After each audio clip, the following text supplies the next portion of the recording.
ഇന്ന് കുറേ എക്സൈറ്റ്മെൻറ്റും എന്നാൽ അതോടൊപ്പം തന്നെ ഭയങ്കര വിഷമമായിട്ടാണ് കേട്ടോ ഈ ഒരു വീഡിയോ സ്റ്റാർട്ട് ചെയ്യണേ. വേറെ ഒന്നുമല്ല, ഞാനിന്ന് നാട്ടിൽ പോവാണ്. എമർജൻസി ആയിട്ട് ഒരു കുഞ്ഞ് സർജറി പറഞ്ഞിട്ടുണ്ട് കേട്ടോ എനിക്ക്. കഴിഞ്ഞ കൊല്ലം എനിക്ക് തോന്നുന്നു ഈ ഒരു ടൈമിൽ തന്നെ ഈ ഒരു സർജറി ഞാൻ ചെയ്തിട്ടുണ്ടായിരുന്നു. വേറെ ഒന്നുമല്ല, എൻ്റെ പല്ലിൻ്റെ ഒരു സർജറിയാണ്. എനിക്ക് രണ്ട് സൈഡിലും നമ്മുടെ വിസ്ഡം ടൂത്തില്ലേ, അണപ്പല്ല്, അത് രണ്ടും വന്നിട്ട് പുറത്തോട്ട് വരാതെ ഉള്ളിൽ തന്നെ ചെരിഞ്ഞ് കിടന്ന് വളരുമായിരുന്നു. അപ്പോൾ അതാണെന്നുണ്ടെങ്കിൽ എൻ്റെ ബ്രെയിനിലേക്ക് പോകുന്ന നെർവിനെ കംപ്രസ് ചെയ്യുന്നുണ്ട് ചെറിയ രീതിയിൽ. അപ്പോൾ അതിൻ്റെ ഭാഗമായിട്ടാണെന്നുണ്ടെങ്കിൽ എനിക്ക് തലവേദനയും ചെവി വേദനയും തൊണ്ടവേദനയും ആകെ ഇടങ്ങേറ് പിടിച്ചൊരു സമയമായിരുന്നു കേട്ടോ കുറച്ച് ആഴ്ചകളായിട്ട്. അപ്പോൾ ഒരു ഡെൻറ്റിസ്റ്റിനെ കാണിച്ചപ്പോൾ എമർജൻസി ആയിട്ട് തന്നെ അത് റിമൂവ് ചെയ്യാൻ പറഞ്ഞു.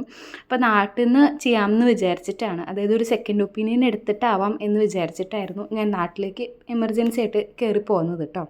വിശന്നിട്ട് കണ്ണ് കണ്ടുകൂടാ ഗൈസ്. ഞാനാണെങ്കിൽ ഇവിടെ വന്നിട്ട് ലോഞ്ചിൽ കയറി കഴിക്കാമെന്നൊക്കെ വിചാരിച്ചതാണ്. ഞാൻ 5-ൻ്റെ കാർഡ് എടുത്തിട്ടാണ് വന്നിട്ടുണ്ടായിരുന്നത്.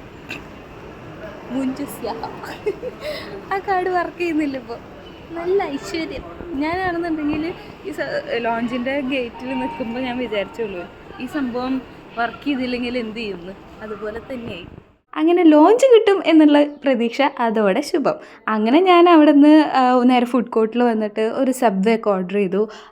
അതാണ് കേട്ടോ കഴിച്ചത്. എനിക്കാണെന്നുണ്ടെങ്കിൽ പെട്ടെന്ന് കഴിക്കാനും പറ്റില്ല. ഒറ്റ സൈഡ് വെച്ചിട്ടാണ് ഇപ്പോൾ ഭക്ഷണം കഴിക്കണത്. മറ്റേ സൈഡിലേക്ക് ആണെങ്കിൽ പോകുമ്പോൾ ഭയങ്കര പെയിനാണ്, അറിയാണ്ടെങ്ങാനും ആ സൈഡിൽ കൊണ്ടുപോയാൽ കേട്ടോ. അങ്ങനെ 10:30-ക്കായിരുന്നു എൻ്റെ ഫ്ലൈറ്റ് വന്നിട്ട്. നമ്മൾ നാട്ടിൽ പോകുമ്പോൾ സെയിം ഈ ഫ്ലൈറ്റ് തന്നെയാണ് കേട്ടോ എപ്പോഴും എടുക്കാറ്, മോർണിംഗ് ഫ്ലൈറ്റ്. അങ്ങനെ പറഞ്ഞും പിടിച്ചും വന്നപ്പോൾ എൻ്റെ അപ്പുറത്ത് ആരുമില്ല. 3 സീറ്റിലാകെ ഞാൻ മാത്രമേ ഉണ്ടായിരുന്നുള്ളൂ. പിന്നെ ഞാൻ കുറച്ച് നേരം എൻ്റെ നീരൊക്കെ വറ്റുന്നുണ്ടോ, നീര് കൂടുന്നുണ്ടോ അങ്ങനെയൊക്കെ നോക്കിയിരിക്കുകയായിരുന്നു കേട്ടോ.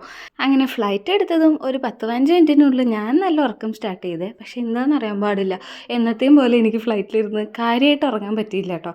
അങ്ങനെ നമ്മൾ 2.5 മണിക്കൂർ യാത്രയ്ക്ക് ശേഷം നെടുമ്പാശ്ശേരിയിലെത്തി കേട്ടോ.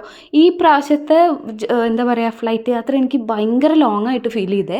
2.5 മണിക്കൂറുള്ളെങ്കിലും എനിക്ക് എന്താണെന്ന് അറിയാൻ പാടില്ല, കുറേ നേരം ഞാൻ അതിനകത്ത് ഇരുന്ന പോലെ എനിക്ക് ഫീൽ ചെയ്തു. കൊണ്ടുവരാനായിട്ട് പപ്പയും അഞ്ചേൻ്റെ ഡാഡിയും കൂടിയാണ് വന്നിട്ടുണ്ടായിരുന്നത്, മണിക്കുട്ടിയും വന്നിട്ടുണ്ടായിരുന്നു കേട്ടോ. പിന്നെ വീട്ടിലെത്തി പറയണ്ടല്ലോ, നമ്മുടെ ചെക്കനെ കാണാമെന്നുള്ളൊരു ത്രില്ലാണല്ലോ എനിക്കുള്ളത്. അവനെ കണ്ടപാടെ അവൻ ഈ ചൂട് കാരണം കുറച്ചൊരു ഡള്ളായിരുന്നേ. പിന്നെ മമ്മീനെ കണ്ട് വർത്താനൊക്കെ പറഞ്ഞ് ഫുഡൊക്കെ കഴിച്ച് അങ്ങനെ നമ്മൾ കുറച്ച് നേരം ചില്ലായി. പിന്നെ ഞാൻ കുറച്ച് നേരം റെസ്റ്റ് എടുത്ത് ബക്കുവിനെയും കൊണ്ട് ഒരു നടത്തത്തിന് ഇറങ്ങിയിട്ട്. അതാണല്ലോ മെയിൻ.